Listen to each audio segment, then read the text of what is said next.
It's time now for a look at the latest in local news. In the news, good news to report today as RIAM's announced that the mill has fully resumed operations ahead of schedule following that fire which occurred back on October the 11th. They state all production lines have returned to producing on-grade material at full capacity. DeLau Bloomquist, President and Chief Executive Officer of RIAM, says, quote, "We're pleased to report that our Jesup facility is back to full production, and our dedicated teams work tirelessly to restore operations quickly and safely, ensuring we continue to meet the needs of our customers," end quote. Says the company continues to assess the financial impact of the fire, including potential insurance recoveries, and will provide further updates during its third quarter earnings call on November the 6th. Cause of the fire is still under investigation. Again, that's a press release Friday by RIAM. Good news, the Jesup facility back to full operation after the October 11th fire. Good turnouts both Friday and Saturday of last week in the early voting process, which runs Monday through Friday this week from 8 a.m. to 5 p.m. at the election building at 306 East Pine Street. This is the final week, Monday through Friday, with election day Tuesday, November the 5th, just 8 days and counting. On Friday of last week, another 625 people voted early. That brought the total of early votes to 6,902. Then this past Saturday, the last Saturday in the early voting process, another 418 people voted, and the grand total of early votes in Wayne County heading into the final week is at 7,320. Once again, this is the final week of early voting, today from 8 a.m. to 5 p.m. at the election building. Reminder, there is a contested local race for the District County Commissioner seat in District 5. That race between Randy Franks and Princess Dial. Winner begins serving office in January of 2025. Again, it will take Jamie Hickok's position on the board as she opted not to seek re-election. District 5 voters decide this contested race. Once again, election date a week from tomorrow, Tuesday, November the 5th. And tomorrow, Tuesday, October 29th, at Coastal Pines Technical College. A reminder that Career Expo takes place, featuring local industries and businesses with current job openings and on-site interviews. The time tomorrow from 3 to 6 p.m. at Coastal Pines Technical College. Everyone is invited. Once again, if you're seeking a job, Tuesday is a great opportunity. And again, a Career Expo, 3 to 6 p.m. tomorrow at Coastal Pines Technical College. We'll be back with more news after this word from our sponsor, the commercial messages, so please stay tuned. Wayne County Chamber of Commerce held its quarterly membership luncheon this past Thursday, and the title of the luncheon was State of Wayne County. And at the event, the three mayors, along with County Administrator Paul Drawdy, were the guest speakers. On Friday, we heard comments from the administrator. Today, comments from two mayors who spoke, as Odom and Scriven mayors talked about the importance of that SPLOST vote, how much that money coming in means to small towns. Here were some of the comments Thursday, first from Odom Mayor Greg Leggett. Just to report what's been going on in Odom the past year, I guess, through TIA grants and projects that we had going on, we were able to get 4 of our streets resurfaced in Odom. Doesn't sound like a big deal to some people, but for a small town, that's a big deal, and we were glad to see that come about.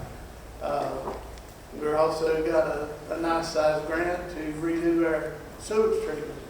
So we were able to install 3 new lift stations, the whole gamut.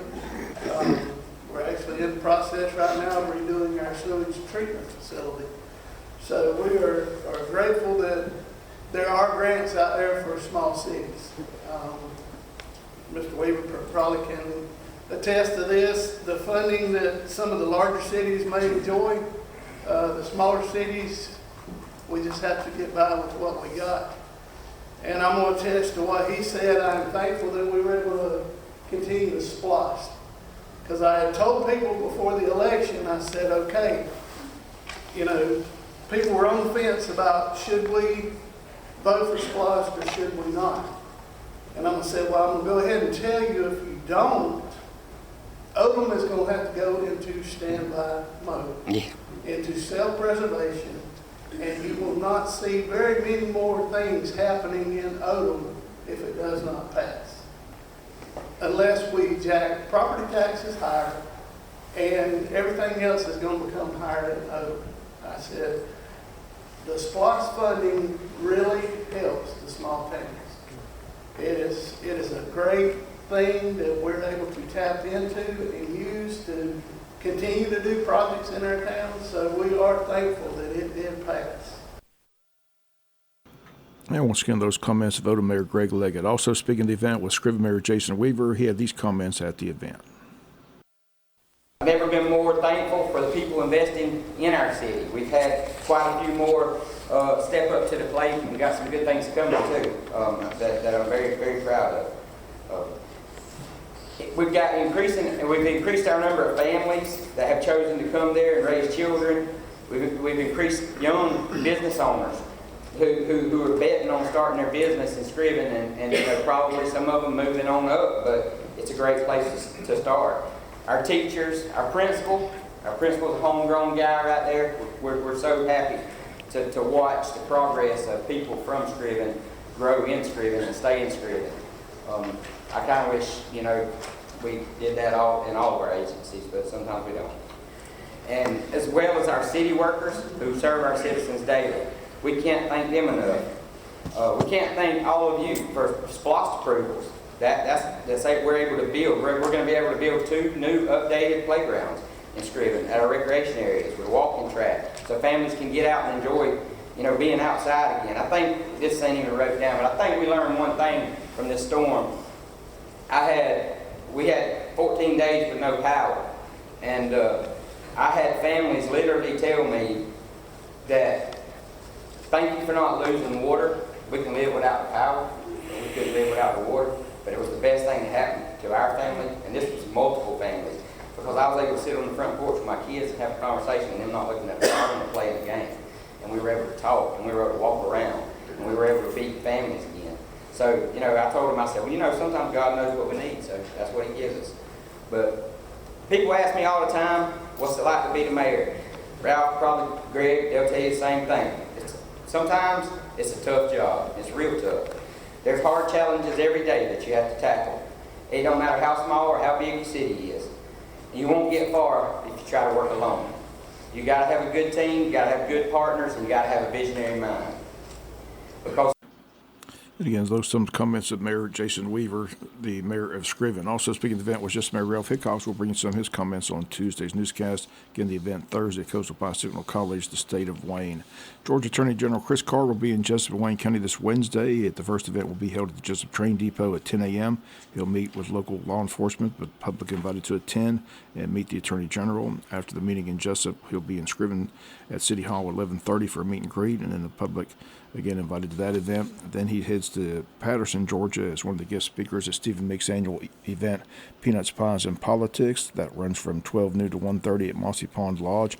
Also speaking at that event will be Georgia Agriculture Commissioner Tyler Harper and House Speaker John Burns. Again, all this taking place this Wednesday, October the 30th.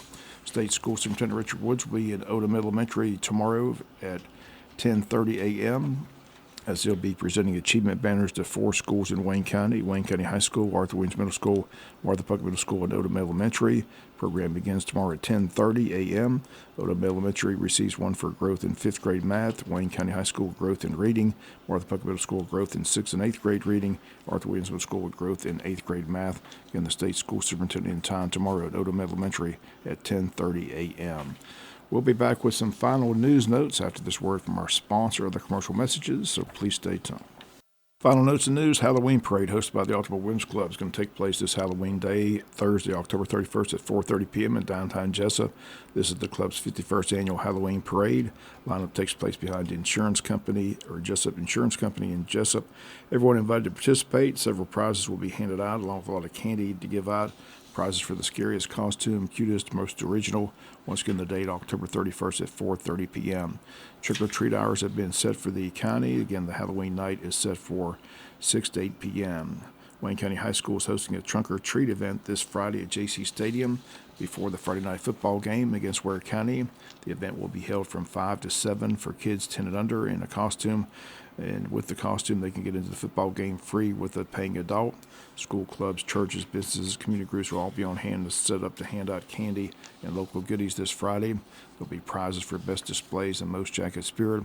Again, that's this Friday, November 1st at JC Stadium before the football game against the Ware County Gators. And the City of Jesup accepting entrance into this year's Christmas parade, which is scheduled for Friday, December the 6th in downtown Jesup. The theme of this year's parade is Dreaming of a Downtown Christmas. Once again, the City of Jesup taking applications. If you're interested in making entry into the parade, simply contact the City Hall of Jesup, the number 912-427-1313. That's going to do it for latest in local news. Sports comes your way in a few minutes. Bob Morgan, have a great day.